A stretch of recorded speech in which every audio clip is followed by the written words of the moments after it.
Selamat sore dan selamat malam untuk kita yang ada di MRI Depok pada hari ini maupun saudara yang ada di rumah dan menyaksikan melalui live streaming. Hingga hari ini Bapak Ibu dan saya akan masuk kepada SKA tema yang kedua terkait dengan masa-masa mengingat kembali kepada sengsara Kristus namun juga kemenangan Kristus. Minggu yang lalu kita membahas tema yang pertama berkaitan dengan kemuliaan salib Kristus. Hari ini saudara dan saya akan berbicara mengenai kebangkitan. Jika minggu yang lalu kita membahas tema tersebut untuk mempersiapkan diri supaya kita bisa masuk dan menikmati Jumat Agung, yang saudara dan saya bahas hari ini adalah tema yang berkaitan dengan usaha untuk menolong kita bisa menikmati lagi Paskah, kemenangan Kristus yang telah dikerjakan 2000 tahun yang lalu. Terkait dengan hal itu secara khusus berkaitan dengan fondasi bagi saudara dan saya untuk boleh percaya kepada cerita atau narasi Alkitab mengenai kebangkitan Kristus. Terkait dengan tema yang lalu, saudara bisa melihat di dalam YouTube daripada MRI Depok. Di situ saudara bisa melihat tema untuk kemudian bisa mendapatkan kesinambungannya. Sebelum saudara dan saya masuk ke dalam studi Kristen Areopagus hari ini, mari kita bersama-sama menghadap Tuhan di dalam doa. Kita berdoa. Bapa di sorga, kami bersyukur untuk anugerah yang Engkau berikan kepada kami. Kami bersyukur karena di dalam Kristus kami yang menikmati hidup sebagaimana makhluk hidup yang lain memperoleh keselamatan di dalam Kristus. Kami bersyukur karena di dalam Dia kami boleh menikmati sekali lagi persekutuan dengan Allah. Oleh karena hukuman yang seharusnya kami tanggung dan dosa yang telah kami lakukan yang memisahkan kami dari Allah telah diselesaikan di dalam Dia dan kami boleh menikmati persekutuan dengan Dia. Kami bersyukur karena Allah yang menyelamatkan di dalam Kristus adalah Allah yang memelihara keselamatan di dalam pekerjaan Allah Roh Kudus yang memberi firman. Dan kami percaya Allah yang telah memberi firman itu adalah Allah yang akan memimpin hidup di dalam keselamatan melalui firman yang juga telah diberikannya.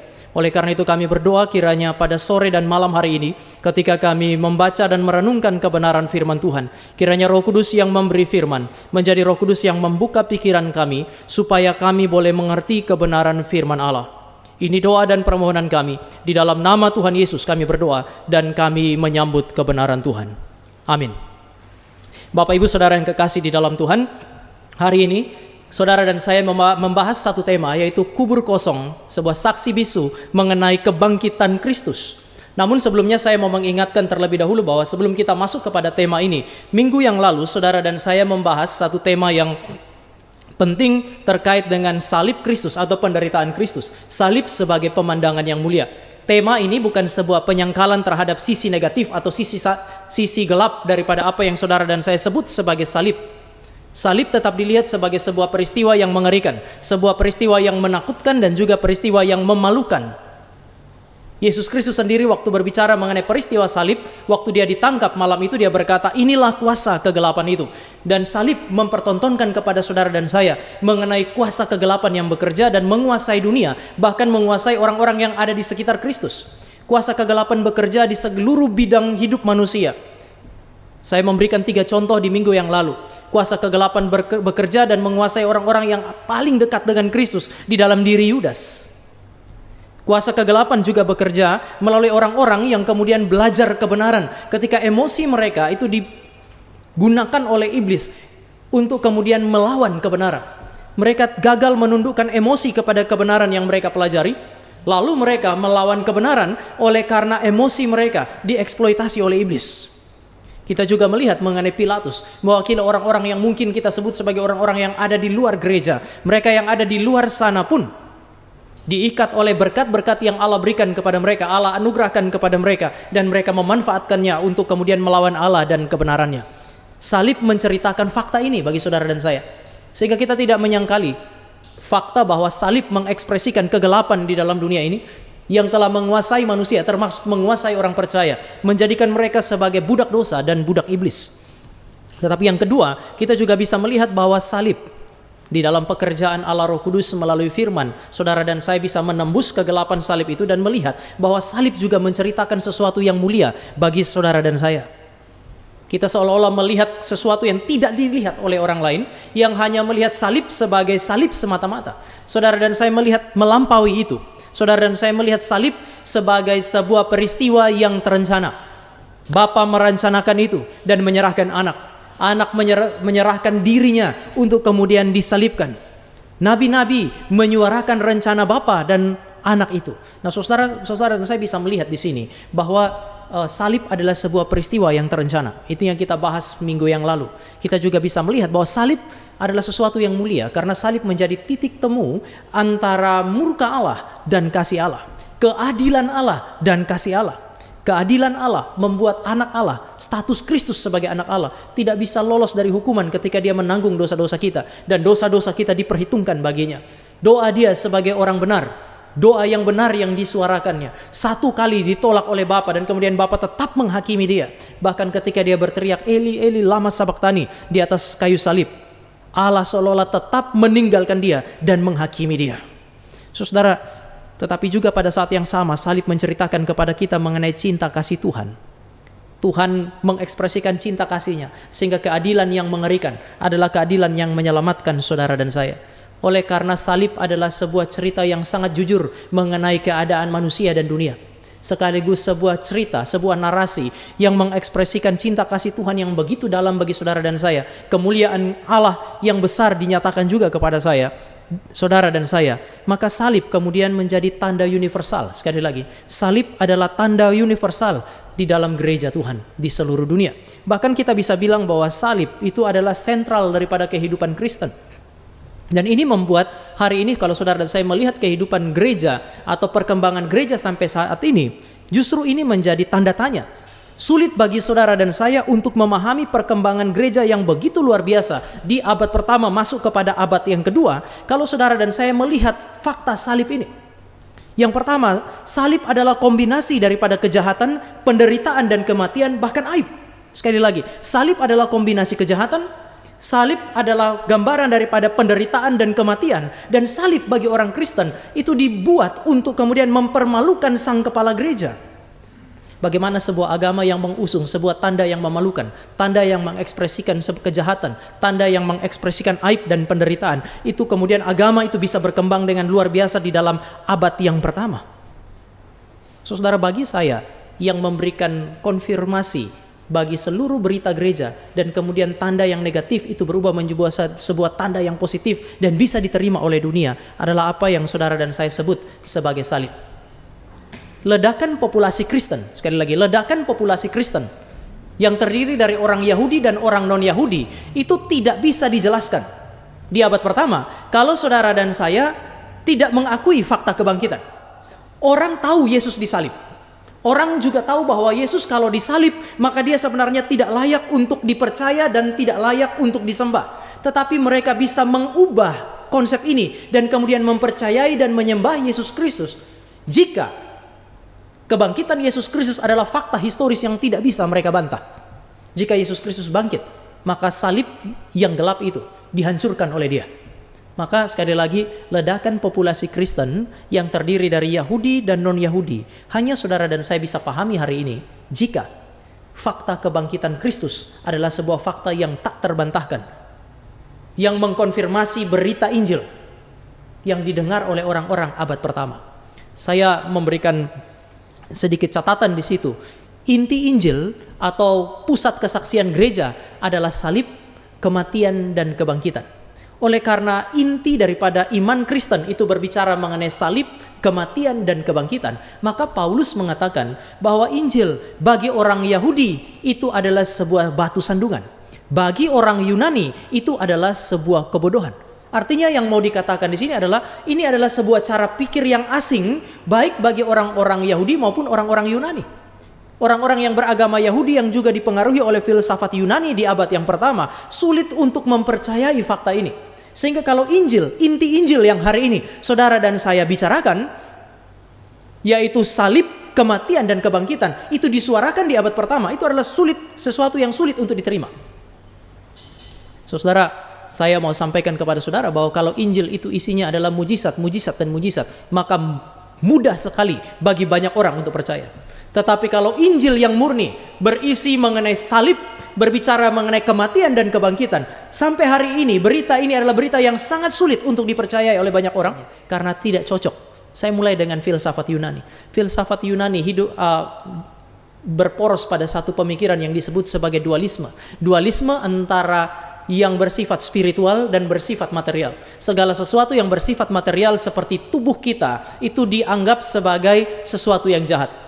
Sementara segala sesuatu yang berkaitan dengan yang spiritual, yaitu jiwa kita, itu dianggap sebagai hal yang suci.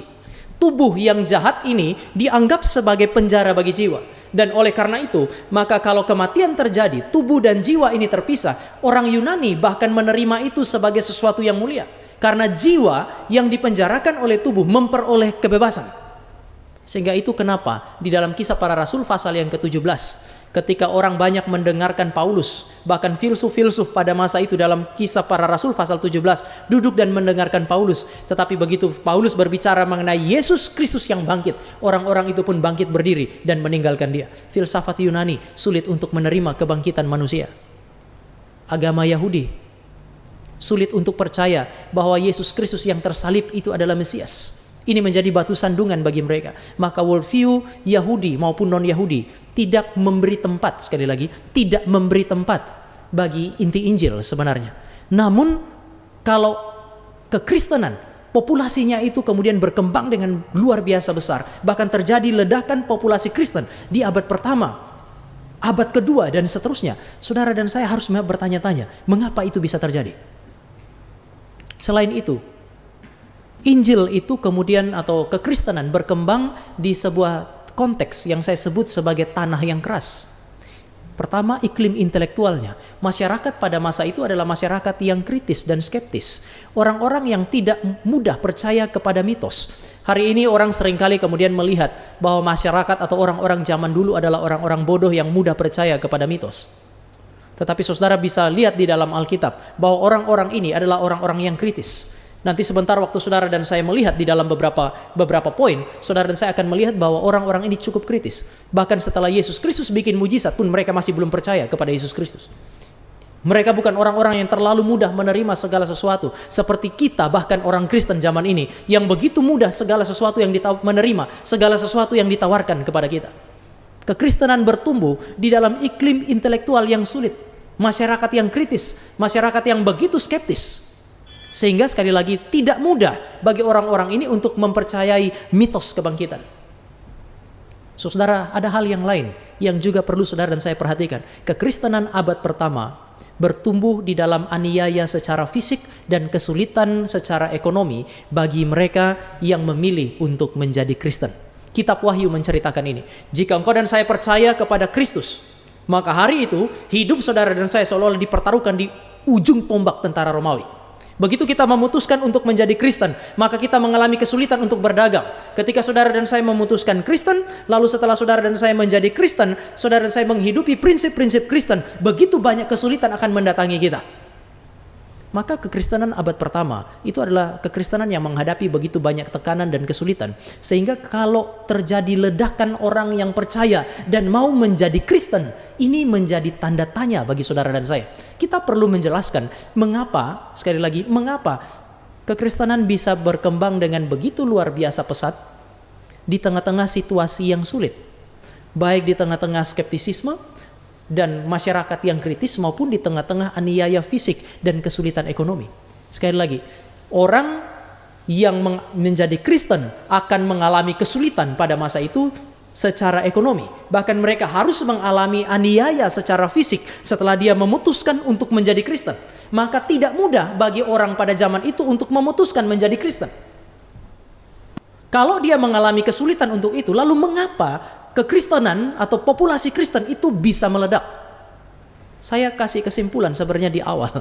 Saudara dan saya hanya bisa memahami kekristenan bisa meledak jumlahnya atau populasi Kristen itu berkembang dengan begitu pesat jika fakta kebangkitan adalah sebuah fakta historis yang sulit untuk dibantah. Sekali lagi, inti kekristenan adalah salib, berbicara mengenai penderitaan dan kematian, juga berbicara mengenai kebangkitan Kristus. Tiga hal ini sulit dipercaya. Tetapi kalau kekristenan berkembang, itu petunjuk bahwa orang-orang pada zaman itu, orang-orang yang kritis, orang-orang yang skeptis pada masa itu, tidak bisa menolak fakta ini. Betul Yesus disalib dan mati, tetapi bangkit dari antara orang mati. Orang-orang pada masa itu tidak bisa menyangkali suara kebenaran yang disuarakan oleh para rasul, oleh orang-orang Kristen, dan Roh Kudus bekerja di dalam hati mereka melalui sebuah fakta yang tidak bisa mereka bantah, bahwa Yesus Kristus bangkit. Maka sekali lagi, saudara dan saya sulit untuk memahami pertumbuhan kekristenan di tengah-tengah tanah yang keras, di tengah-tengah aniaya, di tengah-tengah orang-orang yang kritis, kalau Yesus Kristus tidak pernah bangkit. Untuk menjelaskan fakta perkembangan Kristen, saudara dan saya mesti merujuk kepada satu peristiwa, kebangkitan Kristus yang hari itu tidak bisa dibantah. Hari ini memang saudara dan saya akan mendapati bahwa ada perdebatan. Tidak semua orang percaya Yesus bangkit. Saya mengutip Gary Habermas. Gary Habermas dia mengatakan bahwa memang tidak ada kesepakatan apakah Yesus benar-benar bangkit atau tidak. Tetapi begini, dia meneliti ada kira-kira 2.200 penulis. Sekali lagi, dia meneliti tulisan dari 2.200 penulis, baik itu konservatif maupun yang skeptis. Artinya orang baik itu penulis-penulis Kristen yang sangat konservatif atau penulis-penulis yang skeptis terhadap fakta kebangkitan. Bukan hanya dalam satu bahasa, tapi dari berbagai bahasa. Dan di dalam 2.200 tulisan atau penulis itu, dia menemukan bahwa mereka sepakat di dalam beberapa fakta. Meskipun tidak sepakat dalam fakta kebangkitan, namun mereka sepakat paling tidak di dalam 4 fakta ini. Fakta yang pertama, 2.200 penulis ini sepakat bahwa Yesus mati tersalib. Artinya Yesus benar-benar mati oleh karena disalibkan oleh tentara Romawi. Yang kedua, mereka sepakat bahwa murid-murid, sekali lagi, murid-murid percaya bahwa Yesus bangkit dan menampakkan diri.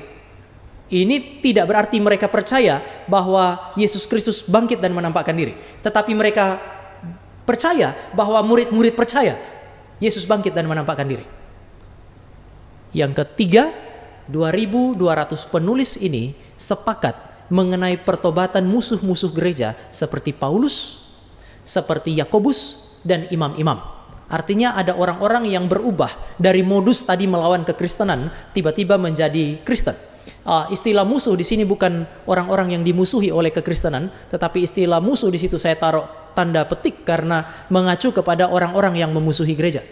Jadi orang-orang yang memusuhi gereja tiba-tiba berdiri pada posisi yang sama. Fakta ini tidak ditolak oleh 2.200 penulis ini. Dan yang terakhir, mereka sepakat bahwa kubur kosong. Sekali lagi, mereka sepakat fakta yang keempat, kubur Yesus Kristus itu kemudian kosong. Mereka tidak bisa menolak fakta-fakta ini. Yesus mati tersalib, murid-murid percaya, kemudian ada pertobatan dari Paulus, orang-orang yang membenci gereja, dan fakta yang lain adalah kubur Yesus Kristus kosong. Kita akan melihat fakta yang kedua sampai dengan fakta yang keempat, untuk paling tidak menjadi fondasi bagi saudara dan saya untuk bisa percaya mengenai fakta kebangkitan. Mengenai fakta yang pertama, mengenai Yesus mati tersalib, saudara dan saya sudah bahas minggu yang lalu, sehingga kita tidak akan menyentuh poin yang pertama di dalam pembahasan hari ini. Tetapi saudara, sebelum kita masuk ke sana, saya mau sampaikan poin ini. Mengapa saya ajak saudara untuk lihat apa yang disampaikan oleh Gary Habermas. Tanpa dukungan fakta lain, mulai dari poin 1 sampai poin yang ketiga, tanpa itu, kubur kosong tidak menyaksikan sesuatu yang signifikan. Sekali lagi, kubur yang kosong tidak berbicara apa-apa, tidak bercerita apa-apa jika tidak didukung oleh paling tidak 3 fakta ini. Poin 1 sampai poin 3 harus terjadi dan harus bisa dipahami dengan baik untuk kemudian saudara dan saya memberi makna dengan benar kepada kubur yang kosong. Waktu orang melihat kubur kosong pada masa itu, imam-imam bisa bilang bahwa itu adalah petunjuk bahwa Yesus Kristus bukan bangkit tetapi mayatnya dicuri. Dan yang paling mengerikan lagi sebenarnya saudara, kalau saudara dan saya membaca, kalau hari ini kita sampai ke sana nanti, membaca di dalam Lukas pasal yang ke-24, setelah perempuan-perempuan itu menjumpai kubur Yesus Kristus kosong, mereka tidak langsung bersukacita, mereka malah ketakutan. Artinya, kubur kosong tidak berbicara apa-apa. Murid-murid yang lain, 2 murid, Petrus dan Yohanes, berlari ke kubur Yesus Kristus. Yohanes setelah melihat semua fakta itu kemudian dikatakan menjadi percaya. Tetapi bagaimana dengan Petrus? Waktu Petrus sampai ke situ, dia kebingungan dan dia tidak mengerti apa yang terjadi. Bahkan bersama dengan Yohanes yang katanya percaya itu, setelah peristiwa kebangkitan, mereka masih tetap mengurung dirinya di satu rumah yang kosong. Untuk apa? Untuk menyembunyikan diri mereka. Karena mereka sendiri tidak bisa langsung menyuarakan bahwa Yesus bangkit hanya dengan merujuk kepada kubur yang kosong. Hari ini saudara dan saya nggak bisa mengatakan kubur kosong membuktikan dia hidup. Kubur kosong akan berbicara menjadi petunjuk pada kebangkitan Kristus jika saudara dan saya melihat fakta-fakta yang lain. Tetapi saudara, jika semua fakta ini dimengerti dengan baik, maka saya tulis di situ kombinasi fakta-fakta ini memberi fondasi rasional. Sekali lagi, kombinasi fakta-fakta ini termasuk kubur kosong memberikan kepada saudara dan saya sebagai orang Kristen sebuah fondasi secara rasional untuk meyakini historisitas atau kesejarahan peristiwa kebangkitan. Jadi sekali lagi, mengapa kita perlu membahas semua ini? Karena kita perlu mendapatkan fondasi rasional bagi keyakinan iman kita terkait dengan kebangkitan Yesus Kristus. Saya mulai dengan yang kedua. Pertama, fondasi pertama di mana saudara dan saya bisa percaya bahwa Yesus Kristus bangkit adalah keyakinan murid-murid atau kepercayaan murid-murid bahwa Yesus bangkit dan menampakkan diri. Ya, saya juga tidak mau naif. Saudara mungkin bisa bertanya, lah, kenapa kita mesti percaya kepada klaim Rasul? Kalau memang Rasul-Rasul menceritakan itu, ya wajar saja. Wajar mereka menceritakan sedemikian karena mereka mau menciptakan agama yang namanya Kristen itu. Maka mau tidak mau mereka harus ciptakan cerita yang sedemikian. Tapi saudara, di dalam penyelidikan sejarah maupun penyelidikan katakanlah yang bersifat hukum, itu peran saksi mata itu sangat penting. Saksi mata adalah orang-orang yang ceritanya, kesaksiannya harus diperhatikan untuk kemudian diselidiki. Setelah saudara dan saya selidiki kesaksian mereka, baru saudara dan saya bisa memutuskan percaya atau tidak percaya. Namun yang namanya saksi mata itu harus diperhatikan secara serius. Dan mengapa kita mulai dari kesaksian para rasul? Karena mereka adalah saksi mata. Atau katakanlah saya mulai dengan mereka mengklaim bahwa mereka adalah saksi mata. Saudara, Paulus, tulisan Paulus dan Injil adalah kesaksian paling awal tentang kebangkitan Yesus Kristus. Selain Injil, ada cerita Paulus di dalam 1 Korintus pasal yang ke-15. 1 Korintus pasal yang ke-15 mengatakan kepada saudara dan saya bahwa kebangkitan Yesus Kristus dan kenaikannya ke sorga disaksikan oleh para rasul, oleh saudara rasul, dan juga 500 orang yang lain. Sehingga catatan-catatan ini mau memberi petunjuk kepada saudara dan saya bahwa mereka adalah orang-orang yang disebut sebagai saksi mata, dan tulisan rasul atau murid-murid rasul adalah tulisan atau kesaksian paling awal mengenai kebangkitan Kristus. Saudara, ini penting karena kalau ini adalah tulisan yang paling awal, maka sebenarnya bisa dengan mudah dibuktikan kesalahannya kalau memang ini salah. Sekali lagi, karena dia muncul terlalu awal, maka ini adalah tulisan-tulisan yang sebenarnya dengan mudah bisa dibuktikan kesalahannya. Paling tidak Paulus bilang bahwa ada 500 saksi mata yang lain selain dia yang telah berjumpa dengan Yesus yang bangkit. Ada 500 saudara di mana orang bisa mengkonfirmasi itu. Selain itu, nanti di bagian berikut saya akan ajak saudara untuk lihat bahwa ada yang namanya formal control dan informal control. Untuk membuktikan bahwa Injil itu adalah kesaksian yang bohong, terlalu mudah bagi orang zaman itu. Namun hari ini, saudara, sampai hari ini, saudara tidak menemukan catatan-catatan yang membuktikan kesalahan di dalam cerita-cerita Injil. Mungkin saudara akan menemukan ada semacam tulisan lain seperti Injil Petrus.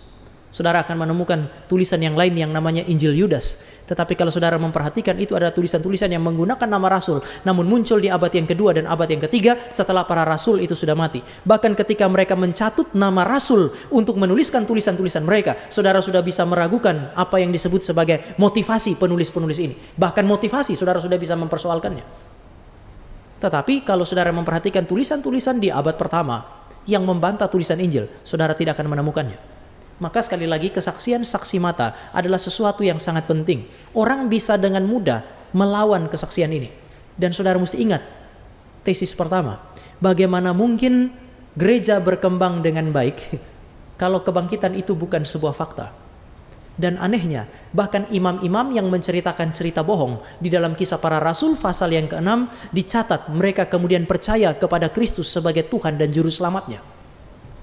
Jika kebangkitan tidak pernah terjadi, bagaimana saudara menjelaskan kepercayaan mereka? Saudara dan saya perlu juga menjelaskan fakta yang lain. Bagaimana mungkin orang-orang yang takut mati ini tiba-tiba meyakini sebuah berita Dan bahkan setelah mereka meyakini berita ini, mereka menjadi orang-orang yang berani mati. Injil bercerita mengenai Yesus yang tersalib. Injil berbicara mengenai Yesus yang mati di atas kayu salib dan dikuburkan, namun bangkit pada hari yang ketiga untuk menebus manusia. Saudara perhatikan ini. Injil berbicara sampai kepada kebangkitan Yesus Kristus. Dan ini adalah sebuah cerita yang bagi banyak orang dianggap sebagai sebuah cerita yang mustahil atau sebuah cerita yang tidak benar. Tetapi kalau betul itu adalah sebuah cerita yang tidak benar, bagaimana kita menjelaskan murid-murid yang begitu takut mati? Saudara, saya mesti tahu bahwa murid-murid takut mati. Di dalam cerita Injil ada orang yang bermurid atau kelompok murid-murid yang menemani Yesus Kristus. Waktu orang-orang datang menangkap Yesus, ada yang lari dengan telanjang. Saudara, ketakutan untuk nyawanya itu melampaui rasa malu, sehingga kemudian dia harus lari dengan telanjang. Petrus yang baru saja berkata kepada Yesus Kristus, walaupun harus tersalib pun aku akan mati bersama-sama dengan engkau. Paginya dia menyangkali Yesus 3 kali. Mengapa? Karena mereka takut mati. Orang-orang ini adalah orang-orang yang begitu takut terhadap kematian. Tetapi anehnya, mereka berubah menjadi orang-orang yang tidak takut berhadapan dengan kematian. Bahkan mereka rela mati untuk sebuah cerita yang mereka ceritakan, yaitu cerita mengenai Kristus yang mati dan kemudian bangkit. Saudara, banyak orang menjelaskan hal ini dengan mengatakan bahwa yang namanya penipu atau pembohong atau kebohongan itu tidak bisa menciptakan yang namanya martir. Kalau saya menceritakan sebuah cerita bohong dan cerita itu kemudian merisikokan nyawa saya, sulit bagi saya untuk mempertahankan ini. Tetapi orang-orang ini, mengapa mereka bertahan sampai mati?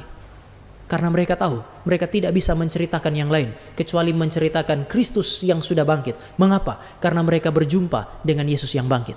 Oleh karena itu saya menulis, jika mereka tidak pernah berjumpa dengan Yesus yang bangkit, bagaimana rasul-rasul ini yang takut mati ini dapat meyakini inti Injil sehingga rela mati bagi Injil? Kalau mereka nggak pernah berjumpa, mereka nggak akan mau mati untuk Injil.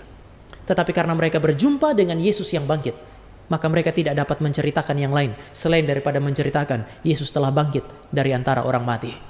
Ada yang bilang mungkin ini hanya halusinasi.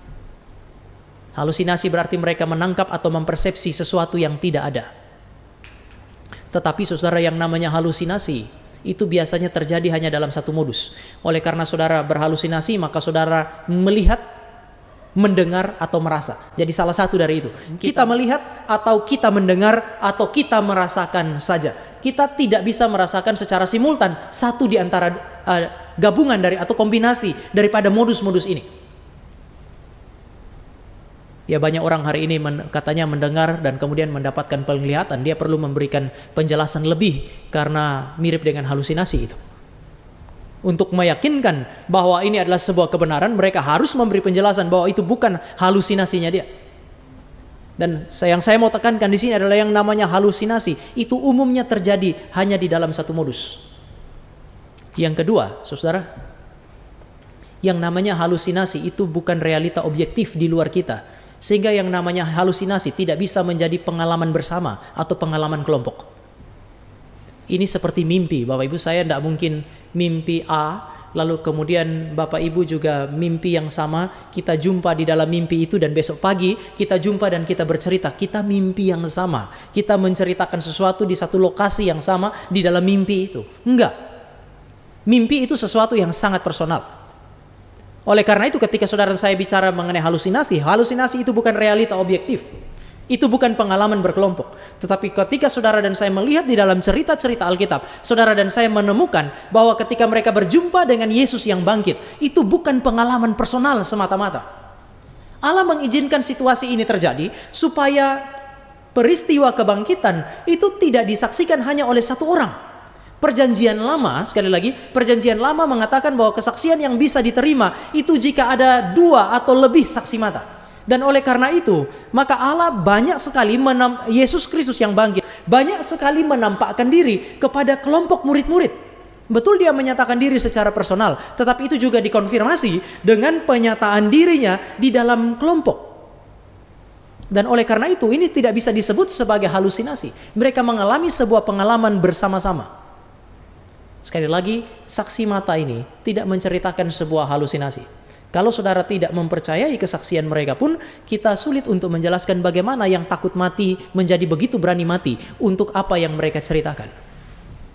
Dan kalaupun kita masih belum percaya itu, saudara dan saya mengalami kesulitan yang lain, yaitu catatan-catatan abad pertama.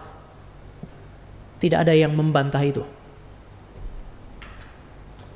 Selanjutnya, saya mau masuk kepada kalau itu tulisan para rasul, mari kita bergeser kepada masa yang lebih awal. Sebelum murid-murid menulis kisah kebangkitan Kristus, sekali lagi cerita kebangkitan Kristus, itu sudah beredar secara lisan. Tetapi saudara, ketika cerita Injil ini diceritakan, itu dapat diverifikasi oleh dua kelompok. Yang pertama saya sebut sebagai formal control, ini adalah para rasul. Kalau ada cerita, belum ada catatan, sehingga ketika cerita mengenai Yesus Kristus ini beredar di antara jemaat, kalau terjadi kesalahan, cerita-cerita ini bisa dikontrol, bisa kemudian direvisi oleh para rasul, karena para rasul masih hidup pada masa itu. Yang kedua, ada kelompok kedua yang saya sebut sebagai informal control. Informal control itu berbicara mengenai saksi mata yang lain. Entah itu 500 saksi mata yang kemudian melihat kebangkitan Yesus Kristus. Tetapi yang disebut sebagai informal control juga, saudara bisa kategorikan orang-orang yang tidak percaya, namun pernah melihat Yesus mengajar dan seterusnya. Sehingga kalau Injil itu tersebar di antara murid-murid, lalu kemudian di gereja, bahkan diberitakan keluar gereja, kalau ada hal-hal yang tidak benar, sebenarnya sangat mudah untuk ditunjukkan kesalahannya. Dari dalam maupun dari luar. Terutama yang dari luar ini, informal control. Orang-orang yang anti-Kristen, itu bisa dengan mudah membantahnya. Imam-imam misalnya. Tetapi tidak ada falsifikasi atau catatan tandingan yang cukup kredibel untuk hal ini. Sekali lagi, hari ini kalau saudara dan saya mencari catatan-catatan yang memfalsifikasi catatan Injil, saudara nggak akan temukan kalau saudara mencari itu di abad yang pertama. Banyak orang kemudian melihat bahwa sebuah cerita itu harus diverifikasi. Betul, kita seringkali mencari bukti, verifikasi dari sebuah narasi. Tetapi di dalam abad modern muncul banyak pemikir, dan seorang pemikir namanya Karl Popper, dia bilang ada juga yang cukup penting selain verifikasi, namanya falsifikasi.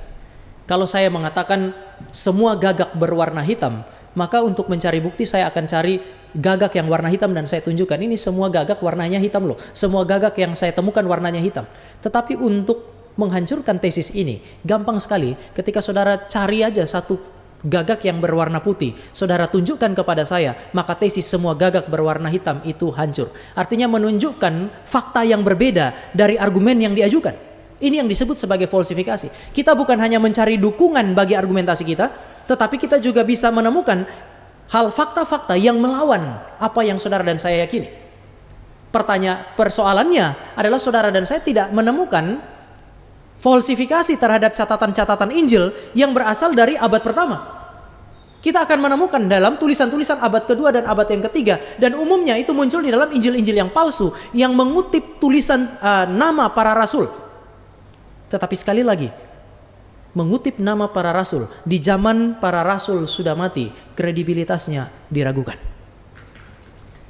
Tradisi lisan sudah berkembang, tradisi tulisan berkembang, dan saudara dan saya tidak mendapati, sekali lagi, tidak mendapati satu kesaksian yang cukup kuat untuk melawan kesaksian mengenai kebangkitan Kristus. Bapak-bapak gereja,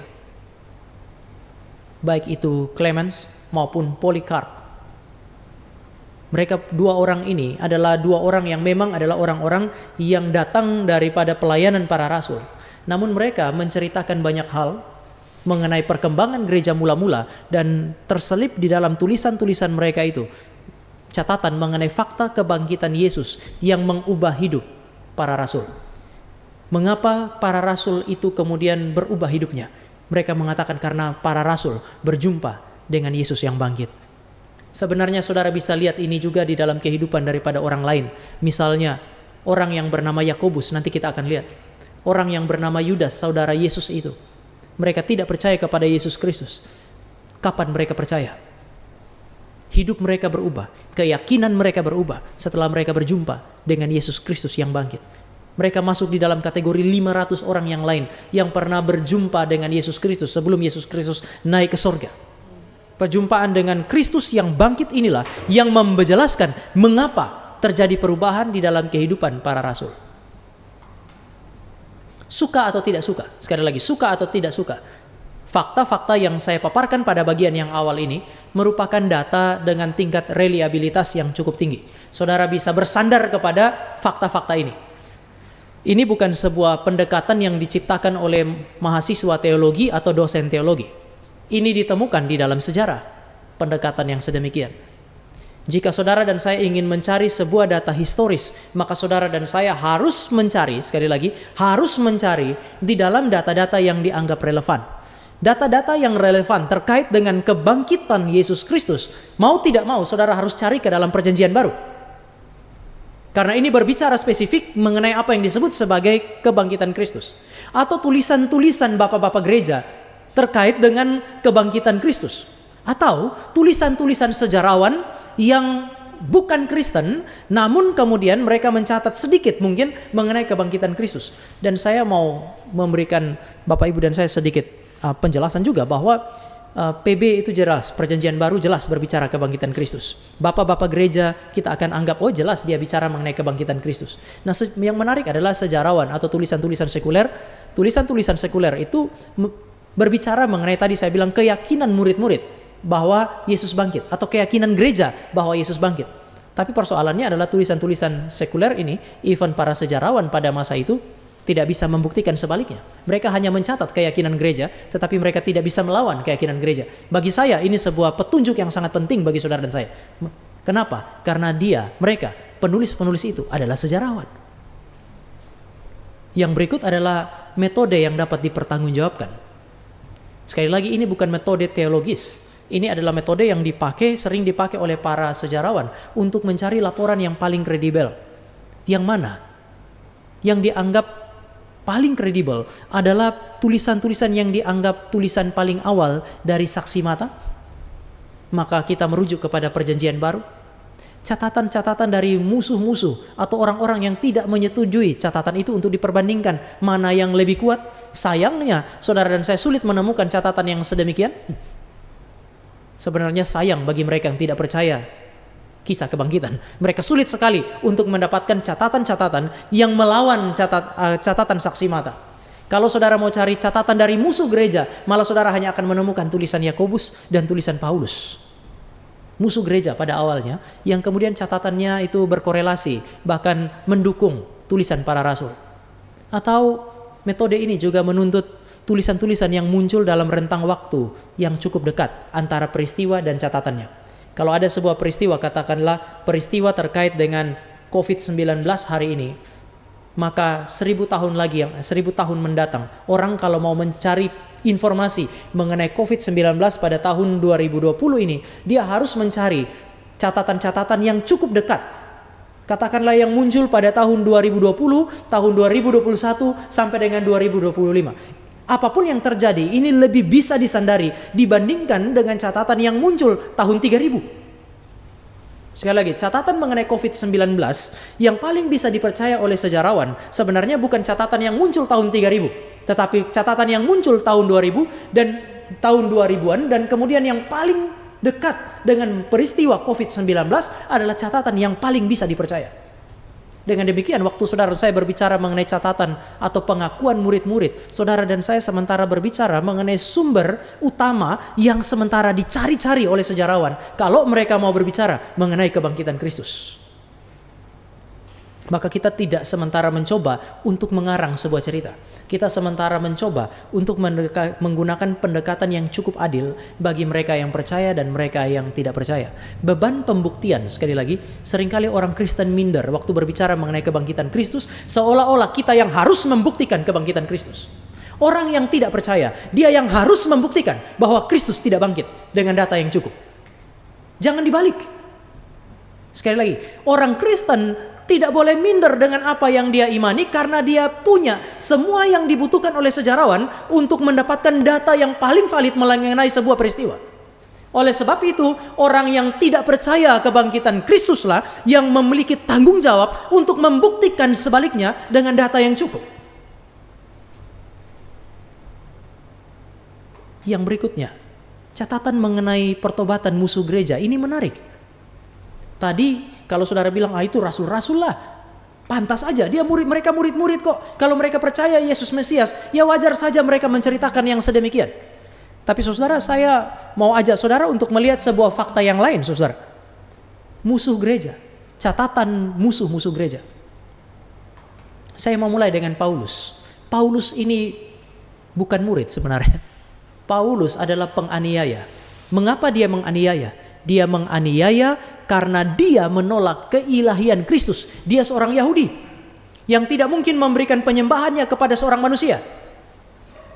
Dia menolak keilahian Kristus. Dia menolak kebangkitan Kristus. Maka dia berkeliling dari satu tempat ke tempat yang lain untuk membunuh orang-orang yang percaya. Tetapi ada beberapa fakta yang lain.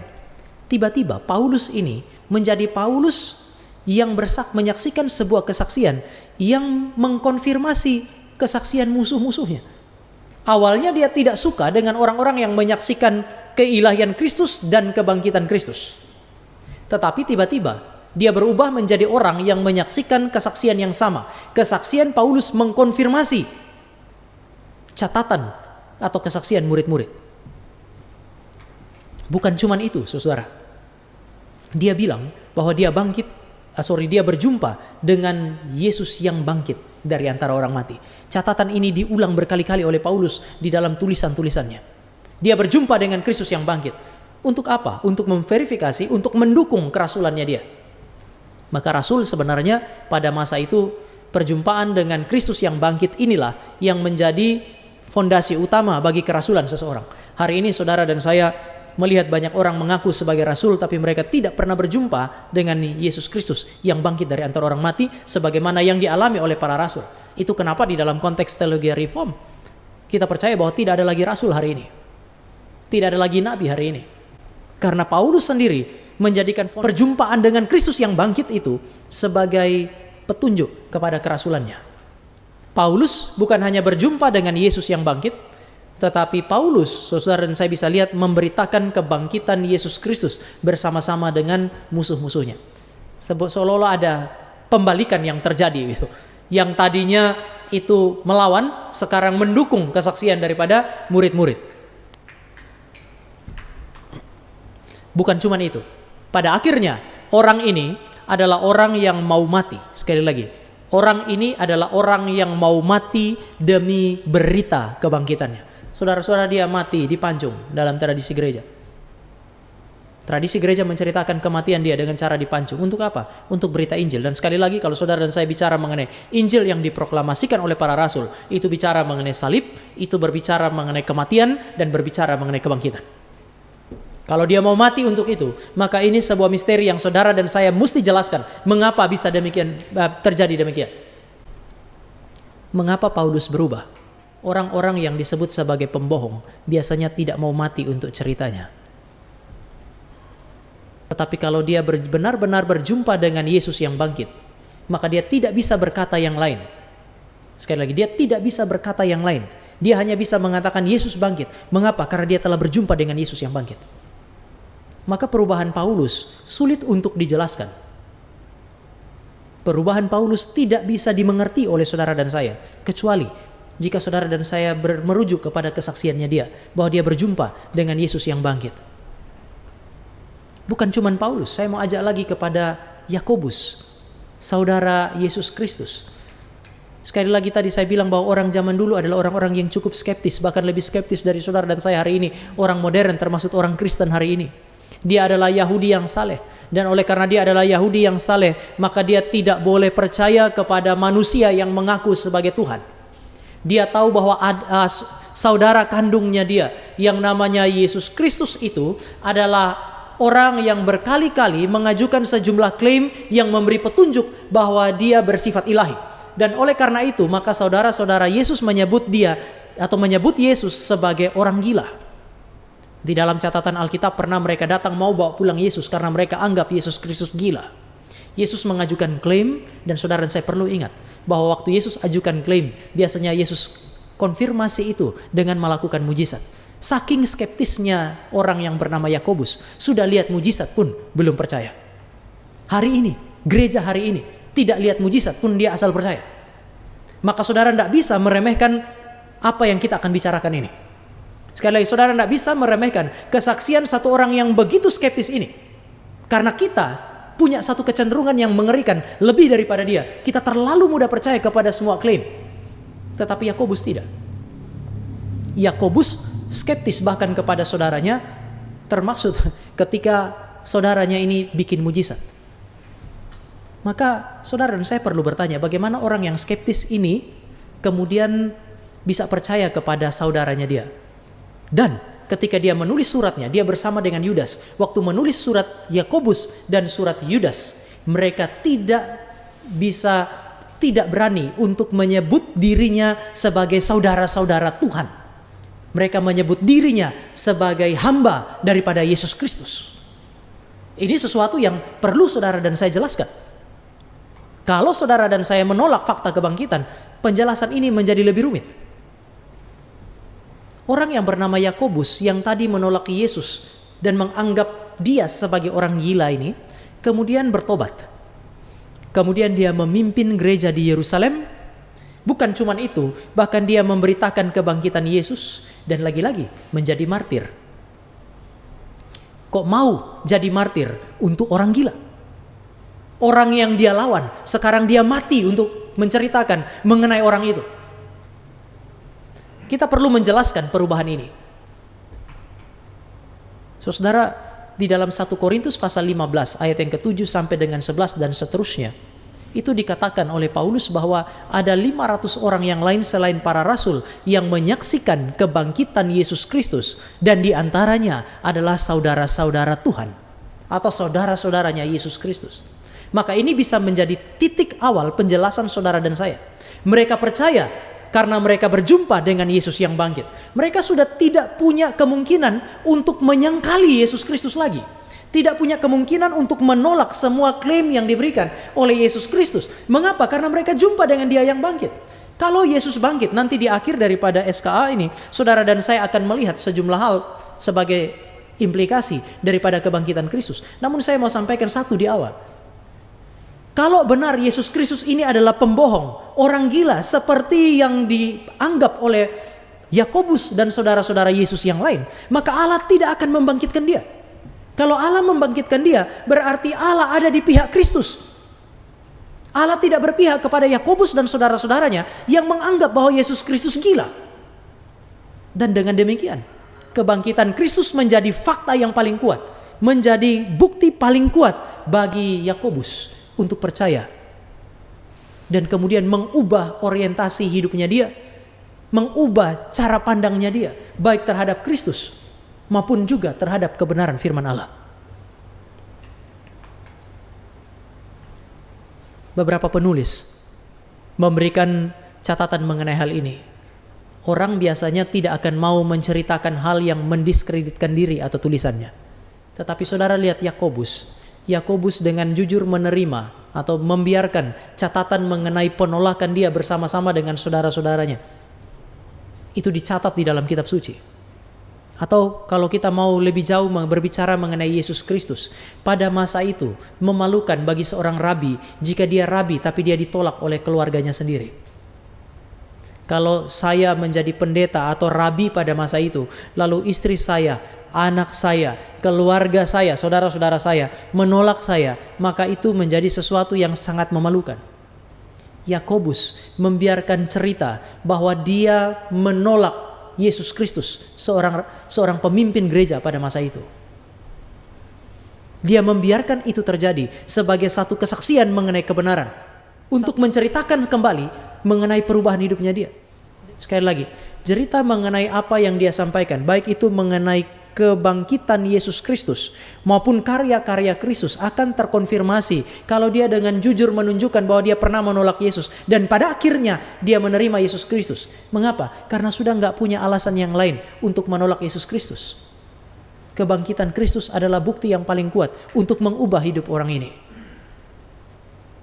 Dan saya kira ini adalah sebuah pertanyaan yang saya pikirkan tadi itu. Beberapa waktu yang lalu waktu memikirkan mengenai Yudas dan Yakobus pun saya memikirkan pertanyaan ini. Apa yang membuat saudara dan saya hari ini, kita tidak usah ngomong Yakobus dulu. Apa yang membuat kita hari ini kalau punya saudara kandung, apa yang membuat Anda dan saya percaya bahwa saudara kandung kita adalah Tuhan? Beberapa di antara kita punya 2 atau 3 orang saudara bahkan lebih. Coba saudara pikirkan bagaimana saudara bisa percaya salah satu dari saudara kandung Anda adalah Tuhan. Yakobus bisa percaya Yesus Tuhan kalau ada sebuah kesaksian yang cukup kuat untuk mengkonfirmasi berita bahwa Yesus adalah Tuhan. Butuh sebuah kesaksian yang luar biasa, satu bukti yang cukup kuat untuk membuat dia percaya bahwa saudara kandungnya adalah Tuhan. Dan saya kira bukti terkuat bagi orang yang bernama Yakobus adalah Yesus yang bangkit. Pertobatan orang yang bernama Yakobus adalah petunjuk bagi saudara dan saya kepada historisitas kebangkitan Kristus. Mengapa? Sikap skeptisnya dia, pemikiran yang skeptis ini akan sulit untuk berubah kecuali dihancurkan oleh fakta yang lain yang tidak bisa dibantah, yaitu kebangkitan Yesus Kristus. Maka saudara, saya sebelum melanjutkan mengenai kubur yang kosong, saya mau ajak kita lihat beberapa hal atau berefleksi mengenai beberapa hal. Pertama, fakta bahwa kubur kosong itu tidak membuat murid-murid percaya. Kita mesti meyakini hal ini karena Alkitab mencatat hal itu. Fakta bahwa Yesus menampakkan dirilah setelah dari kematian, itulah yang membuat mereka percaya. Jadi fakta bahwa Yesus bangkit, kemudian Yesus yang bangkit menyatakan diri, ini yang membuat mereka percaya kepada seluruh klaim Yesus Kristus atau seluruh pengajaran Yesus Kristus sebelumnya. Jadi bukan kubur kosong yang langsung membuat mereka percaya. Pertobatan Paulus, pertobatan Yakobus mengkorroborasi atau menguatkan kesaksian Rasul dan gereja tentang kebangkitan. Perubahan hidup mereka sulit dijelaskan jika Yesus tidak benar-benar bangkit dan menampakkan diri kepada mereka. Dan yang terakhir, ini untuk saudara dan saya terkait dengan 2 poin yang pertama. Perubahan hidup orang percaya adalah kesaksian paling efektif untuk mengkonfirmasi berita kebangkitan. Sekali lagi, perubahan hidup saudara dan saya sebagai orang Kristen adalah kesaksian paling efektif untuk memberitakan mengenai Yesus yang bangkit. Percuma saudara dan saya menyanyi, kubur kosong membuktikan dia hidup, kalau tidak ada perubahan hidup. Kita sering menyanyi juga, dia hidup di dalamku. Ini menjadi sebuah nyanyian yang kosong kalau tidak ada perubahan hidup.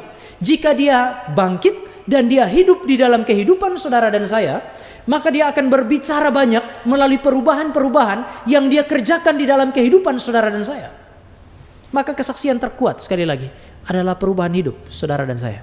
Kesaksian hidup saudara dan saya sebagai orang Kristen. Apakah saudara dan saya percaya bahwa Yesus Kristus bangkit dari antara orang mati?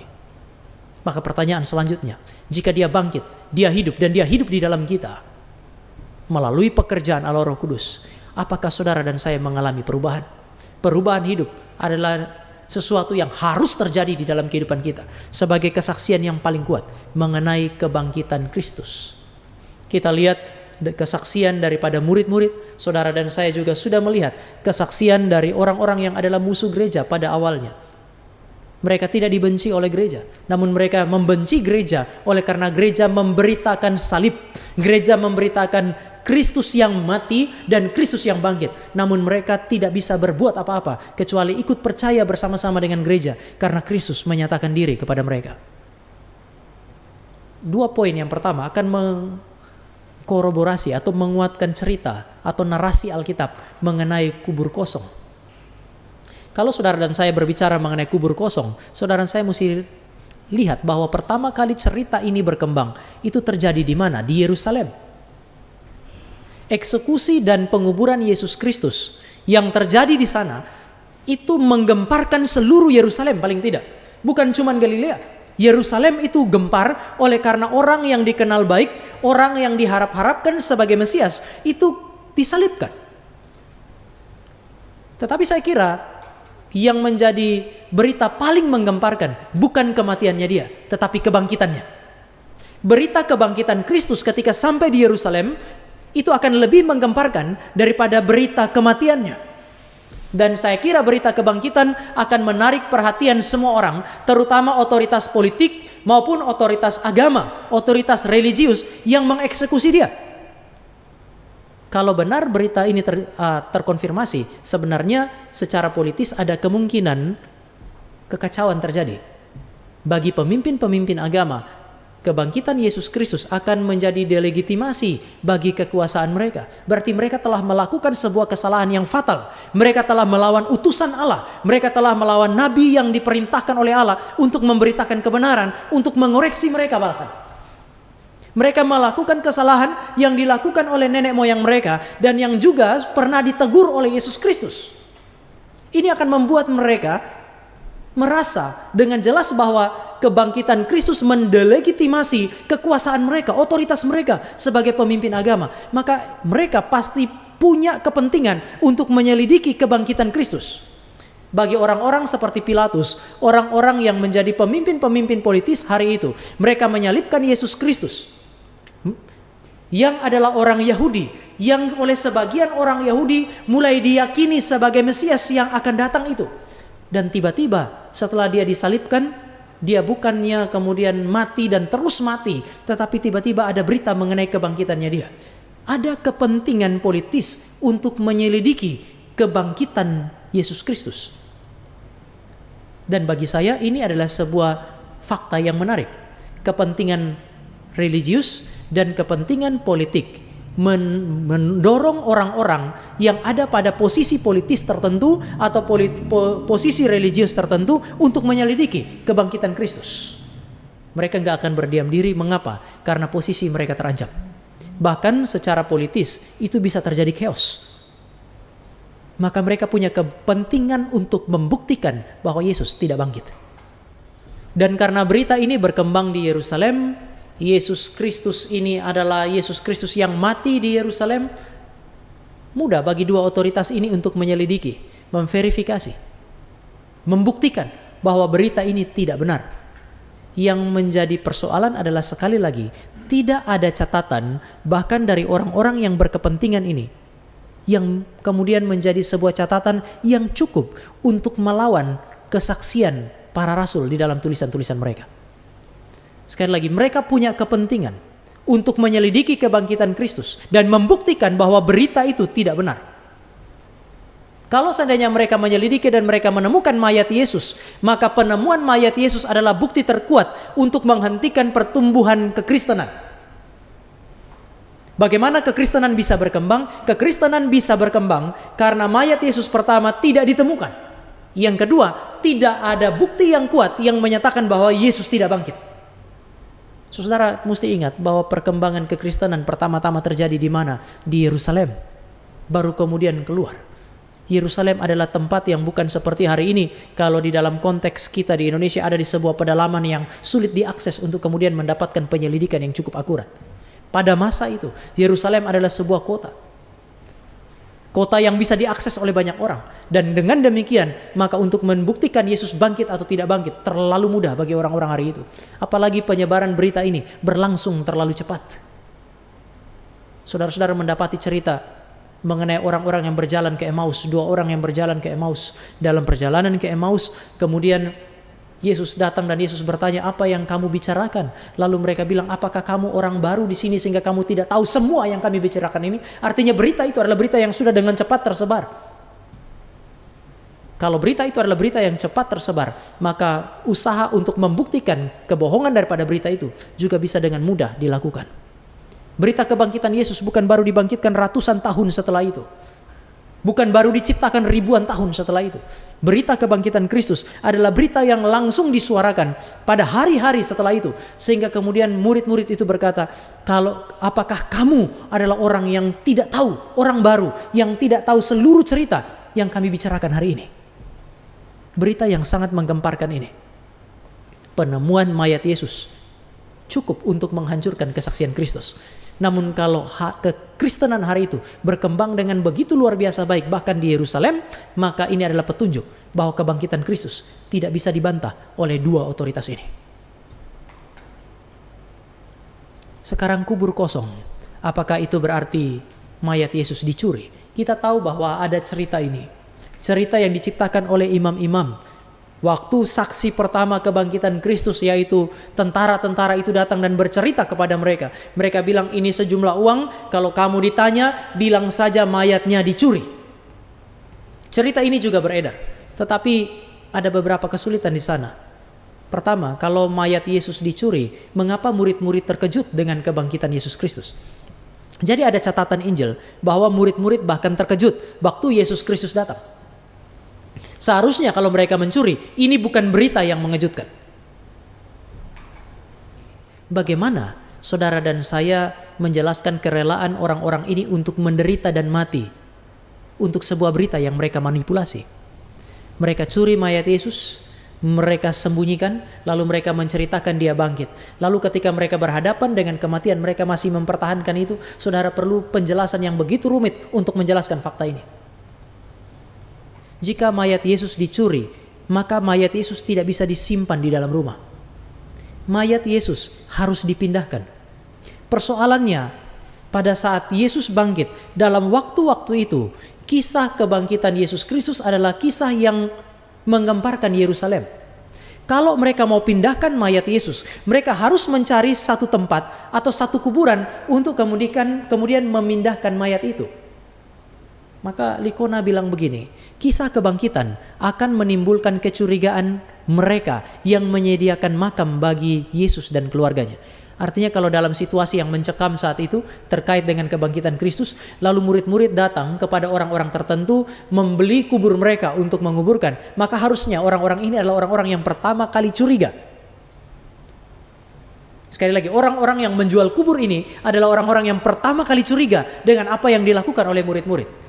Maka Likona dia bilang, perlu penjelasan. Sekali lagi, perlu penjelasan bagaimana makam itu diperoleh dan mayat dipindahkan di dalam situasi yang mencekam. Sulit untuk menjelaskan hal ini. Sehingga sekali lagi, pembuktian bahwa Yesus tidak bangkit jauh lebih berat daripada membuktikan atau menunjukkan bahwa Yesus Kristus bangkit. Beban untuk membuktikan ada pada orang-orang yang tidak percaya bahwa Yesus bangkit dari antara orang mati. Terakhir, terkait dengan kesaksian perempuan. Pada masa itu, perempuan karena dianggap sebagai makhluk yang tidak sejajar dengan laki-laki, maka kredibilitas kesaksian perempuan itu diragukan. Di dalam pengadilan, yang namanya saksi tidak bisa seorang perempuan. Tetapi yang aneh adalah orang-orang yang menulis kitab suci, penulis-penulis Injil ini menjadikan perempuan sebagai saksi pertama kebangkitan Yesus Kristus. Mengapa mereka harus melakukan hal ini? Kalau mereka menempatkan perempuan sebagai saksi di dalam tulisan mereka, yang mereka desain sebagai sebuah tulisan historis. Kalau mereka menempatkan perempuan sebagai saksi pertama, ini merusak kredibilitas tulisan mereka. Mengapa mereka merisikokan hal ini? Kalau mereka bertujuan untuk membohongi publik hari itu, harusnya mereka menyingkirkan cerita yang ini. Sekali lagi, kalau tujuannya untuk meyakinkan publik semata, untuk mempercayai cerita-cerita bohong yang mereka kerjakan, maka mereka seharusnya menyingkirkan kesaksian perempuan-perempuan. Karena kesaksian perempuan tidak penting sama sekali. Tetapi mereka harus memasukkan cerita ini. Mengapa? Karena komitmen mereka untuk menceritakan cerita kebangkitan Kristus apa adanya. Memang Yesus bangkit. Dan setelah dia bangkit, dia menampakkan diri dengan jelas kepada murid-muridnya. Dan pertama kepada perempuan-perempuan itu. Oleh karena komitmen mereka untuk mencatatkan Injil apa adanya, maka murid-murid tidak bisa melakukan sesuatu yang lain kecuali mencatatnya sedemikian bahwa perempuan-perempuan ini adalah orang-orang pertama di kalangan murid-murid yang berjumpa dengan Yesus. Sekali lagi, kalau saudara dan saya mau bilang Yesus tidak bangkit, maka ada satu kesulitan untuk menceritakan atau menjelaskan fakta ini. Orang-orang ini seolah-olah merusak kesaksian mereka, merusak tulisan mereka dengan menempatkan perempuan yang waktu itu sulit untuk dipercaya dan diterima sebagai saksi. Kubur kosong tidak membuktikan kebangkitan. Fakta ini tidak membuat murid-murid percaya. Namun, sekali lagi, korespondensi atau kaitan antara kubur yang kosong dengan fakta-fakta yang lain itu kemudian memberi fondasi bagi saudara dan saya untuk percaya Yesus bangkit. Kalau disuruh memilih, saudara dan saya tinggal sekarang dari semua fakta yang secara, tadi saya pakai istilah secara historis, data-data yang dicari oleh sejarawan ada di dalam Alkitab, terkonfirmasi oleh tulisan lain selain Alkitab, tulisan Bapak Gereja dan juga sejarawan yang lain, kemudian yang sekuler, itu juga mencatat keyakinan gereja yang sedemikian. Mereka tidak mengatakan bahwa Yesus bangkit, namun mereka mencatat keyakinan gereja, sekaligus mereka tidak juga bisa menunjukkan bahwa Yesus tidak bangkit. Dengan kekuatan yang sedemikian, orang yang tidak percaya memiliki beban yang terlalu berat untuk membuktikan bahwa Yesus tidak bangkit. Tetapi kalau saudara dan saya punya fondasi untuk percaya bahwa Yesus bangkit, maka saudara dan saya perlu melihat signifikansi kebangkitan Kristus. Jika benar dia bangkit dari antara orang mati, maka ini adalah sebuah peristiwa yang signifikan bagi saudara dan saya. Dan saudara dan saya perlu memberi perhatian lebih kepada kebangkitannya dia. Pertama, jika Yesus bangkit, maka ini petunjuk bahwa dia suci. Dan kalau dia suci, dia pribadi yang ilahi. Kalau Yesus bangkit dari antara orang mati, maka ini adalah petunjuk kepada kesucian Kristus. Dan kalau dia suci, maka dia adalah pribadi yang ilahi. Karena Yesus bilang tidak ada manusia yang suci, hanya Allah yang suci. Bapa membangkitkan Yesus. Kisah Para Rasul pasal yang ke-10 ayat 40. Kisah Para Rasul pasal yang ke-13 ayat yang ke-37. Di situ dikatakan Allah, maksudnya Bapa membangkitkan Kristus. Kalau Allah membangkitkan Kristus, itu berarti Allah berpihak kepada Yesus dan bukan eksekutornya. Yang saya mau kasih contoh di sini adalah pemimpin-pemimpin agama. Mereka menuntut Yesus untuk dihakimi. Mereka menuntut Yesus untuk dieksekusi oleh karena dua alasan. Alasan religius, dia menghujat Allah. Alasan politis, dia membujuk masyarakat untuk melawan pemerintah. Jika Yesus melakukan dua dosa besar ini, menghujat Allah dan kemudian melawan pemerintah yang dipilih oleh Allah, Allah tidak akan berpihak kepada dia. Namun tindakan Allah untuk membangkitkan Yesus Kristus adalah sebuah petunjuk bahwa Allah berpihak bukan kepada musuh-musuh yang menciptakan argumentasi politis dan religius, tetapi Allah berpihak kepada Yesus Kristus, maka Allah membangkitkan dia. Ini adalah petunjuk kepada saudara dan saya kepada satu fakta bahwa tuduhan-tuduhan yang diberikan kepada Yesus tidak benar. Itu adalah bukti kesalahan tuduhan-tuduhan itu. Nubuat-nubuat Yesus terjadi secara presisi. Saudara, Alkitab punya satu ciri terkait dengan nubuat, yaitu presisi. Yesus bernubuat, saya masuk ke Yerusalem, saya akan ditangkap, diadili oleh pemimpin-pemimpin agama Yahudi dengan jelas. Lalu waktu dia berbicara mengenai kebangkitan, dia bilang 3 hari kemudian bangkit. Ini yang saya sebut sebagai presisi. Dia menyebut dengan jelas sehingga orang bisa mengidentifikasi dengan jelas. Beda dengan nubuat hari ini. Orang menyuarakan nubuat, COVID akan berhenti. Bahkan seorang dukun pun, bahkan orang yang tidak percaya bisa bilang COVID akan berhenti. Kapan? Tidak jelas. Untuk membedakan nabi asli dan nabi palsu, Alkitab punya satu ciri, presisi. Dan Yesus bernubuat, dan ketika dia dibangkitkan pada hari yang ketiga, ini memberi petunjuk kepada saudara dan saya bahwa dia adalah nabi sejati, utusan Allah. Apa yang dia sampaikan sebelumnya di dalam seluruh pengajarannya dia, itu bisa dipercaya. Tidak ada kebohongan di sana. Dengan demikian, orang-orang pada zaman itu sementara menyalibkan seorang yang benar. Kebangkitan Kristus membuktikan kebenaran dan kesuciannya, sekaligus memberi petunjuk kepada keberdosaan dan kesalahan dari orang-orang yang menyalibkan dia. Tetapi kalau dia suci, saudara, kalau dia suci, maka dia adalah pribadi yang ilahi. Ini bisa kita kaitkan dengan klaim Yesus. Yohanes mengatakan di dalam dia ada hidup. Yesus kemudian bilang, seperti Bapa memiliki hidup di dalam dirinya, demikian juga aku. Lalu Yesus bilang, aku berkuasa untuk memberikan nyawaku atau hidupku dan berkuasa untuk mengambilnya kembali. Nubuat Yesus, dia berkuasa untuk memberi hidupnya dan berkuasa untuk mengambilnya kembali. Dia menggenapi lagi-lagi secara presisi. Dan setelah dia bangkit dari antara orang mati, itu berarti dia membuktikan satu klaim ini. Saya berkuasa untuk memberi hidup, nyawaku, dan berkuasa untuk mengambilnya kembali. Dia memberi dan dia mengambil. Artinya dia berkuasa atas hidupnya sendiri. Dia adalah pemilik hidup. Dia adalah pemberi hidup itu. Dan kalau dia adalah pemilik dan pemberi hidup, berarti dia bersifat ilahi. Maka kebangkitan Kristus menyaksikan dua hal ini. Yang pertama kesuciannya, kebenarannya. Dia tidak mati karena dosa-dosanya. Ini mengkonfirmasi apa yang saudara dan saya bahas minggu yang lalu. Dia mati bukan karena dosa dia, tetapi dia mati karena dia sementara menanggung dosa saudara dan saya.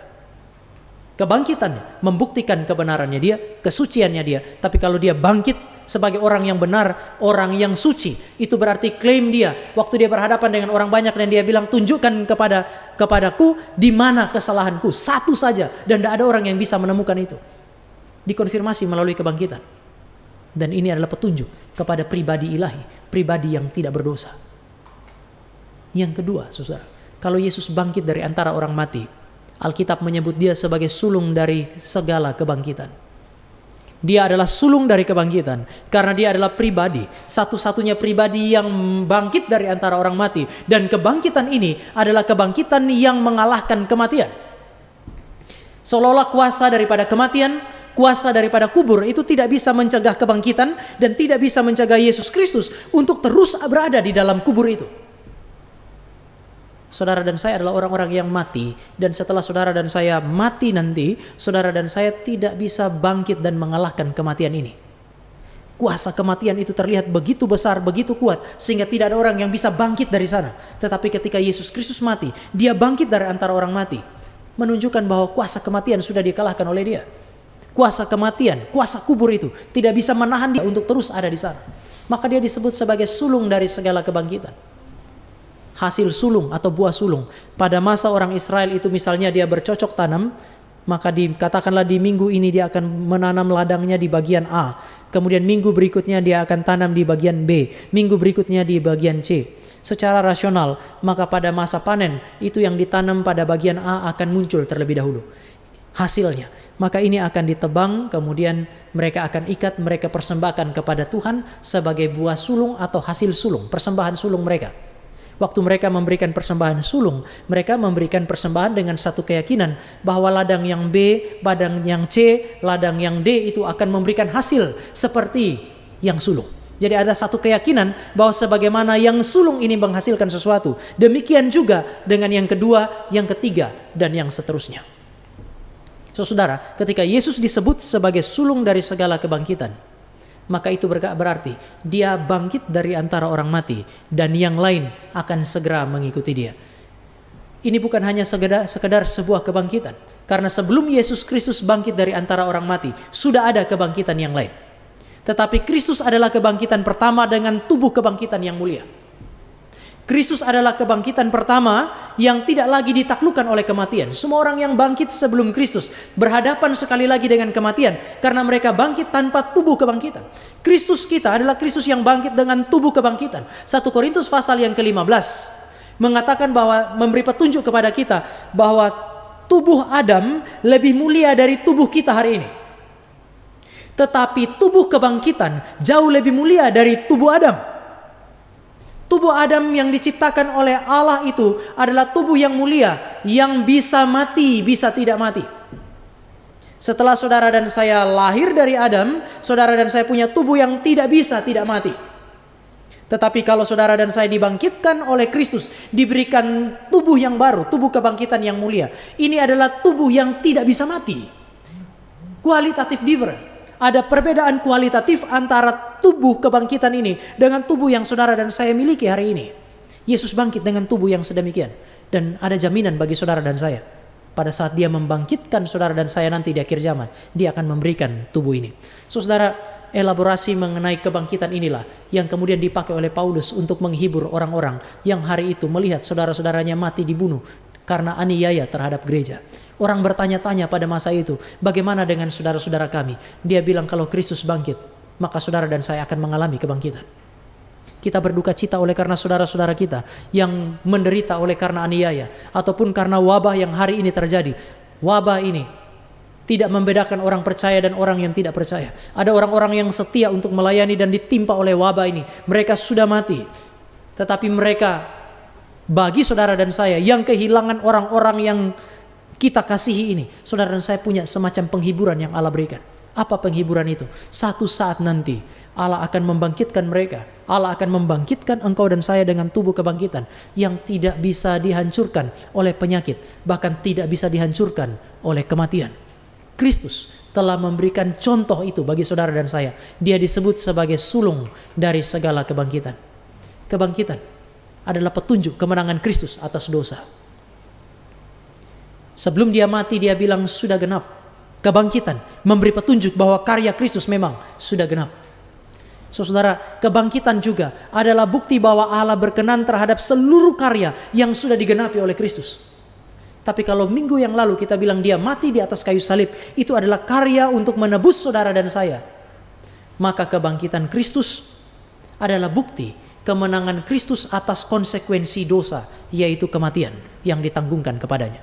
Karena saudara dan saya punya dosa ditimpakan kepada Kristus, maka dia harus mengalami kematian sebagai konsekuensi daripada tindakan dia, kerelaan dia untuk menanggung dosa-dosa kita. Tapi kalau dia bangkit dari antara orang mati, itu memberi petunjuk kepada saudara dan saya. Pertama, bahwa klaim sudah genap, karya keselamatan sudah genap, memang diafirmasi oleh Allah dan diperkenan oleh Allah. Allah mengatakan bahwa klaim itu benar. Allah berkenan kepada karya itu. Dan ini adalah petunjuk bahwa dia sudah menang atas dosa-dosa yang dia hadapi dan yang dia tanggung di atas kayu salib bagi saudara dan saya. Ini menjadi jaminan keselamatan bagi saudara dan saya. Kebangkitan Kristus berkuasa untuk mengubah hidup manusia. Menegaskan sekali lagi kasih kreatif Allah. Allah memilih saudara dan saya, mengasihi saudara dan saya bukan karena saudara dan saya terlalu menarik. Tetapi melalui kuasa kebangkitan, saudara dan saya akan mengalami kasih Allah yang kreatif. Dia tidak memilih kita karena kita baik, tetapi dia memilih kita, dia menyelamatkan kita, dan melalui proses keselamatan yang dia kerjakan di dalam Kristus, melalui firman dan pekerjaan Allah Roh Kudus, dia menjadikan kita sebagai orang-orang yang berkenan di hadapannya. Dia mengubah kehidupan saudara dan saya. Karena Kristus bangkit, maka mau tidak mau, saudara dan saya yang menikmati karya kebangkitan Kristus harus mengalami juga apa yang disebut sebagai perubahan hidup. Yang terakhir, kemenangan Kristus yang nampak melalui kebangkitannya adalah kemenangan atas maut atau apa yang disebut sebagai kematian rohani. Mati secara rohani berarti terpisah dari Allah. Kebangkitan mengkonfirmasi keberhasilan karya penebusan Kristus. Dan tujuan karya penebusan Kristus adalah membawa engkau dan saya, orang-orang yang telah terpisah dari Allah dan mengalami kematian rohani, mengalami kehidupan kembali secara spiritual, menikmati persekutuan dengan Allah. Ini adalah kerinduan orang-orang yang ada dalam perjanjian lama, perjanjian baru. Orang suci perjanjian lama dan perjanjian baru merindukan persekutuan dengan Allah. Dan Kristus telah membawa engkau dan saya melalui kebangkitannya untuk bisa menikmati persekutuan dengan Allah itu. Ini adalah kemenangan atas maut. Kita hanya tinggal menunggu waktu di mana dia datang. Pada waktu akhir zaman terjadi. Kemudian kita semua kemudian melihat kemuliaannya dia. Dibawa ke dalam kemuliaannya. Dan menikmati persekutuan lebih utuh dengan pribadi yang ilahi ini. Dan saudara, saya kira karena ini adalah sebuah persekutuan yang diciptakan oleh Kristus melalui kematian dan kebangkitannya, maka ini adalah sebuah persekutuan yang harus terus-menerus saudara dan saya kejar, harus saudara dan saya inginkan di dalam kehidupan kita. Saya akan tutup SKA hari ini dengan sebuah refleksi terkait dengan apa yang kita bahas di dalam poin yang terakhir. Kematian Kristus dan kebangkitan Kristus memberikan saudara dan saya akses untuk bersekutu dengan dia. Saudara boleh baca Lukas pasal 24 ayat 1 sampai dengan ayat 12, cerita mengenai perempuan-perempuan yang datang ke kubur Yesus Kristus. Saudara, perempuan-perempuan ini datang karena cinta mereka kepada Kristus. Namun cinta kepada Kristus justru membuat mereka berduka cita karena kematian Kristus. Timothy Keller dia bilang tidak ada penderitaan yang lebih besar daripada kehilangan relasi yang sangat diinginkan. Orang-orang suci perjanjian lama, perjanjian baru kehilangan relasi dengan Allah, dan mereka tahu kalau kehilangan relasi dengan Allah adalah sebuah proses yang sangat menyakitkan. Mereka menginginkan relasi itu. Perempuan-perempuan ini datang ke kubur Kristus dengan duka yang sangat mendalam. Kasih yang begitu besar menghasilkan duka yang sangat mendalam oleh karena Kristus mereka, Kristus yang mereka cintai, yang mereka kasihi itu mengalami kematian. Mereka lelah secara psikologis. Hari-hari sebelumnya mereka melihat ketidakadilan. Orang yang benar dihakimi sampai mati. Mereka menderita secara emosional oleh karena Yesus yang mereka cintai itu dihakimi sedemikian secara tidak adil dan mengalami kematian.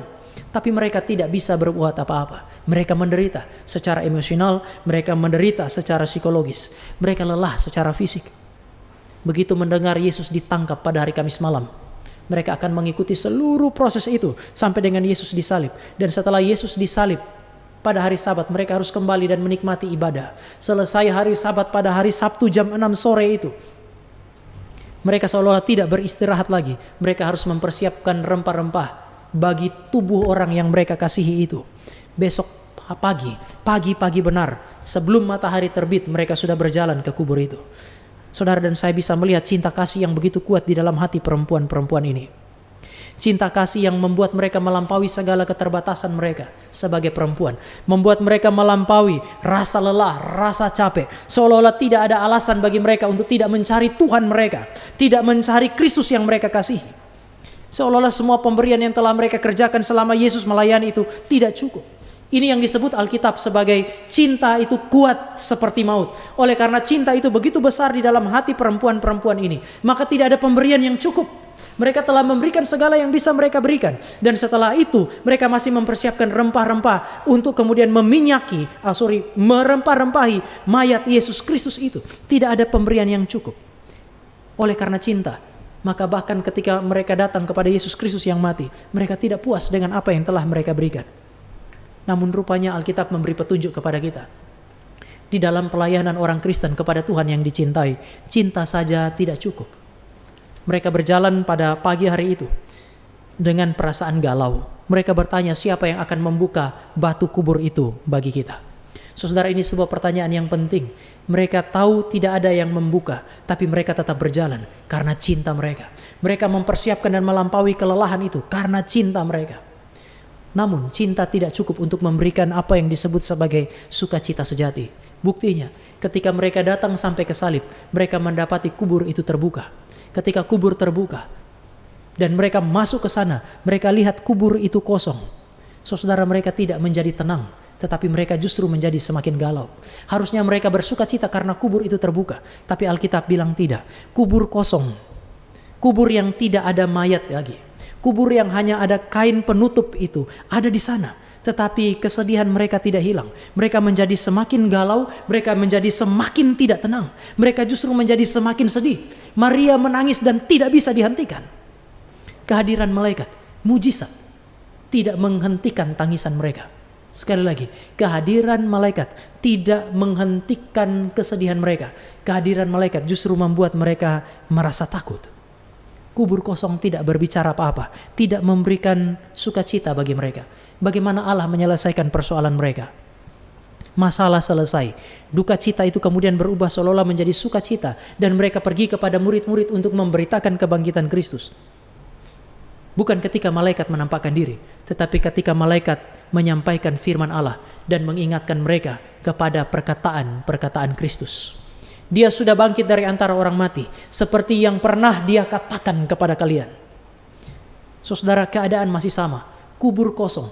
Namun kegalauan di dalam hati mereka itu disingkirkan. Kegelapan di dalam pikiran itu disingkirkan. Oleh apa? Oleh karena kebenaran firman Allah sekarang dipakai oleh Roh Kudus untuk mencerahkan pikiran mereka. Dan mereka sekarang memahami apa yang sebenarnya terjadi. Saudara dan saya bisa berhadapan dengan satu fakta yang sama, yaitu kubur kosong.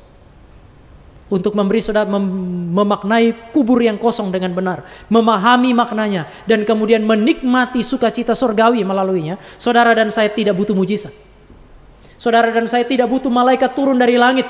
Saudara dan saya butuh firman untuk kemudian mencerahkan pikiran kita, memberikan pengertian, memberikan perspektif yang baru. Mujizat Yesus bangkit dari antara orang mati ketika dia berhadapan dengan perempuan yang bernama Maria itu. Maria tidak langsung sadar hanya dengan melihat mujizat ini. Maria melihat Yesus sebagai tukang kebun itu atau tukang taman itu. Sehingga dia berkata, Tuhan, kalau engkau yang mengambil mayat tuanku, kembalikan dia kepadaku. Duka cita menutupi matanya dia. Tetapi waktu Yesus memanggil namanya, Kristus berfirman, panggilan itu suara sang gembala, dikenal dengan baik oleh Maria sang domba itu. Firman memberikan dia kesadaran untuk memahami kubur kosong berarti Yesus telah bangkit dari antara orang mati. Apa yang Maria lakukan? Perempuan-perempuan itu bersuka cita, mereka pergi dan memberitakannya. Tetapi Maria, begitu dia sadar bahwa Kristusnya adalah Kristus yang bangkit, dia dengan segera memeluk kaki Kristus dan seolah-olah dia tidak mau melepaskannya. Maria seolah-olah mau berkata kepada Yesus Kristus, aku telah kehilangan engkau satu kali dan aku tidak akan mau kehilangan engkau sekali lagi. Aku telah melepaskan engkau satu kali dan aku tidak akan pernah melepaskan engkau sekali lagi. Ini yang terjadi di dalam perjanjian lama, di dalam pergulatan antara Yakub dengan oknum kedua Allah Tritunggal. Ketika dia sadar bahwa ini adalah pribadi yang ilahi, dia tidak mau melepaskan orang itu, kecuali orang itu kemudian memberi berkat kepada dia. Orang-orang yang telah berjumpa dengan Allah, memahami siapa Allah yang sejati, tidak akan pernah ingin terlepas dari Allah yang sejati. Oleh sebab itu, saudara dan saya tidak cukup mencintai dia. Saudara dan saya harus memiliki pengenalan kognitif terhadap dia. Yesus Allah seolah-olah tidak puas dengan cinta yang ada di dalam hati mereka, yang membuat mereka bekerja keras. Allah ingin membuat mereka yang mencintai Kristus itu memahami dan menafsirkan dengan benar fakta kubur kosong itu. Maka pemahaman menjadi satu hal yang sangat penting di dalam kehidupan saudara dan saya. Kasih kepada Allah dan pengenalan kognitif terhadap Allah adalah dua hal yang bisa dibedakan tetapi tidak bisa dipisahkan. Ini harus ada di dalam kehidupan orang percaya. Mari kita berdoa. Bapa di sorga, kami bersyukur untuk kasih karunia yang Engkau berikan kepada kami. Kami bersyukur kalau Tuhan kami adalah Tuhan yang telah memberikan kepada kami kehidupan di dalam Kristus. Kami boleh bersyukur karena kami boleh belajar bahwa Yesus tidak hanya mati, tetapi Yesus bangkit dari antara orang mati. Dan kebangkitannya itu begitu bermakna bagi kami. Kami bersyukur karena hari ini kami juga boleh belajar bahwa kami punya fondasi yang cukup untuk percaya bahwa Dia bangkit dari antara orang mati. Kiranya Tuhan memelihara kami supaya kami terus mencari pengertian mengenai apa yang kami imani. Karena kasih kepada Tuhan saja tidak cukup. Allah menuntut kami untuk mengerti iman kami, mengerti dan makin lama makin memperoleh pengenalan yang lebih dalam terkait dengan iman kami dan terhadap Tuhan yang telah menyelamatkan dan menebus kami itu. Sehingga melalui pengertian ini Allah mengubah hidup kami, mengarahkan kami makin lama makin serupa dengan Kristus. Kiranya Tuhan kami yang telah memberi firman menjadi Tuhan yang memeteraikan firman di dalam hati melalui pekerjaan Allah Roh Kudus, memimpin hidup kami melalui firman sehingga hidup ini menjadi hidup yang berkenan kepada Allah. Ini doa dan permohonan kami di dalam nama Tuhan Yesus. Kami berdoa dan kami menaikkan syukur kami kepada Tuhan. Amin.